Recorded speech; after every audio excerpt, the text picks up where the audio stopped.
Hi friends, இந்த வீடியோவில் நம்ம jQueryல parent, closest அதே மாதிரி பார்த்தீங்கன்னா parents இந்த மூணு மெத்தட் வந்து எப்படி யூஸ் பண்ணுறது அப்படின்னு சொல்லி பார்ப்போம். இப்போ இந்த மூணு மெத்தடுமே எதுக்காக யூஸ் ஆகுது அப்படின்னு பார்த்தீங்கன்னா ஒரு எலமெண்ட்டோடைய பேரண்ட் எலமெண்ட்டை செலக்ட் பண்ணுறதுக்காக தான் யூஸ் ஆகுது. இப்போ இங்கே பாருங்கள் ஒரு எக்ஸாம்பிள் கொடுத்துருக்கேன். ஃபஸ்ட்டு ஒரு டிவ் கொடுத்துருக்கேன், அந்த டிவுக்குள்ளார இன்னொரு டிவ் கொடுத்துருக்கேன்.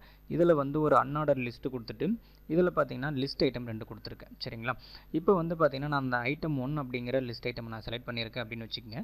இதனுடைய பேரண்ட் வந்து நம்ம எப்படி செலக்ட் பண்ணுறது அப்படிங்கிறதான் நம்ம இந்த மூணு மெத்தட் வச்சு பார்க்க போகிறோம். இப்போ இந்த எல்லைக்கு பார்த்தீங்கன்னா வந்து இந்த யூஎல் அப்படிங்கிறது வந்து டைரக்ட் பேரண்ட். அடுத்தது இந்த டிவ் அப்படிங்கிறது பார்த்தீங்கன்னா கிராண்ட் பேரண்ட் அப்படின்னு சொல்லுவோம். அடுத்தது இந்த டிவ் பார்த்தீங்கன்னா கிரேட் கிராண்ட் பேரண்ட் அப்படின்னு சொல்லுவோம். இப்போ இதில் வந்து இந்த லிஸ்ட் ஐட்டமுடைய டைரக்ட் பேரண்ட் எனக்கு வேணும் அப்படின்னா அதை வந்து நம்ம பேரண்ட் அப்படிங்கிற மெத்தட் யூஸ் பண்ணி கெட் பண்ண முடியும். இதில் பாருங்கள் ஃபஸ்ட்டு வந்து அந்த லிஸ்ட் ஐட்டமை கெட் பண்ணிக்கிறேன். இப்போ இதனோட ஐடி வந்து ஐட்டம் 1 அப்படின்னு கொடுத்துருக்கோம். ஆஷ் ஐட்டம் 1 டாட் பேரண்ட் அப்படிங்கிறது கொடுத்துட்டு இப்போ இதை வந்து ஹைலைட் பண்ணி காட்டுறதுக்காக நான் இதை வந்து சிஎஸ்எஸ் ப்ராப்பர்ட்டி மட்டும் நான் அப்ளை பண்ணிக்கிறேன். பேக்ரவுண்ட் கலர் மட்டும் மாற்றிக்கலாம். சிஎஸ்எஸ்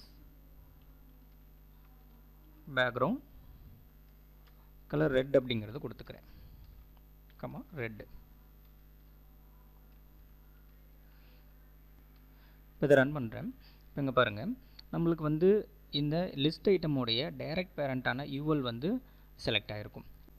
இப்போ இந்த பேரண்ட் அப்படிங்கிற மெத்தட் வச்சு இந்த லிஸ்ட் ஐட்டமுடைய கிராண்ட் பேரண்டான அந்த டிவ்வை எடுக்க முடியுமா அப்படின்னு பார்த்தீங்கன்னா நம்மளால் எடுக்க முடியாது. என்ன ரீசன் அப்படின்னா இந்த பேரண்ட் அப்படிங்கிறது இதனுடைய டைரக்ட் பேரண்ட் மட்டும்தான் வந்து கெட் பண்ணும். அதனுடைய கிராண்ட் பேரண்ட்டோ இல்லை அதுக்கு மேலே இருக்க அந்த பேரண்ட்டையோ வந்து கெட் பண்ணாது.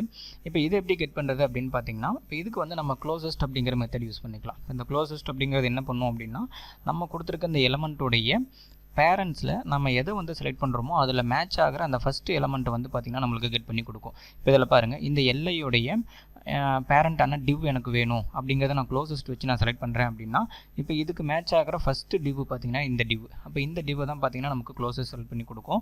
இது எப்படி வந்து நம்ம செலக்ட் பண்ணுறது அப்படின்னு சொல்லி பார்ப்போம். இதில் பாருங்கள் அந்த ஐட்டமுக்கு பேரண்ட் அப்படிங்கிறதுக்கு பதிலாக க்ளோசஸ்ட் அப்படின்னு கொடுக்குறேன். இப்போ இந்த க்ளோசஸ்ட்டில் வந்து நம்ம எந்த பேரண்ட்டை செலக்ட் பண்ணணும் அப்படிங்கிற அந்த எலமெண்ட்டோடைய நேமோ அல்லது பார்த்திங்கன்னா கிளாஸு ஐடி ஏதோ ஒன்று கொடுக்கணும். இப்போ இதுக்கு பார்த்திங்கன்னா நான் டிவ் அப்படிங்கிறனால டேக் நேம் நான் டைரெக்டாக கொடுத்துக்கிறேன். இப்போ இதை வந்து நான் ரெஃப்ரெஷ் பண்ணுறேன். இப்போ இதில் பாருங்கள் நம்மளுக்கு அந்த ஃபஸ்ட்டு டிவ் மட்டும் செலக்ட் ஆகிருக்கும். இதுக்கு அடுத்ததும் பார்த்திங்கன்னா டிவ் அப்படின்னு ஒன்று இருக்குது. ஆனால் இது வந்து பார்த்திங்கன்னா க்ளோசஸ்ட் அப்படிங்கிறது செலக்ட் பண்ணாது. என்ன ரீசன் அப்படின்னா நம்மளுக்கு மேட்ச் ஆகிற ஃபஸ்ட்டு எலமெண்ட்டை தான் வந்து பார்த்திங்கன்னா அந்த க்ளோசஸ்ட் அப்படிங்கிறது கெட் பண்ணி கொடுக்கும். இதில் மேட்ச் ஆகிற அந்த 2 டிவ்வுமே நமக்கு வேணும் அல்லது பார்த்திங்கன்னா மேட்ச் ஆகிற எல்லா டிவ்வுமே வேணும் அப்படின்னா அதுக்கு வந்து பார்த்திங்கன்னா நம்ம க்ளோசஸ்ட் அப்படிங்கிறதுக்கு பதிலாக பேரண்ட்ஸ் அப்படிங்கிறது யூஸ் பண்ணலாம். இதில் பாருங்கள் பேரண்ட்ஸ் அப்படிங்கிறது கொடுத்துக்கிறேன்.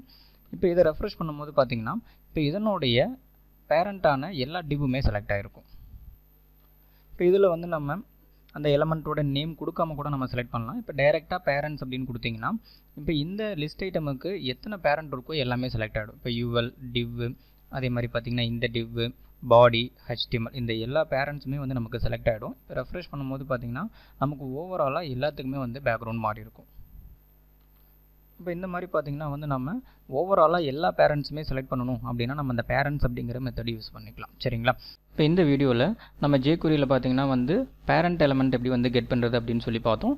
மற்ற கான்செப்ட்ஸ்லாம் நம்ம அடுத்தடுத்த வீடியோஸில் பார்ப்போம். Thank you friends.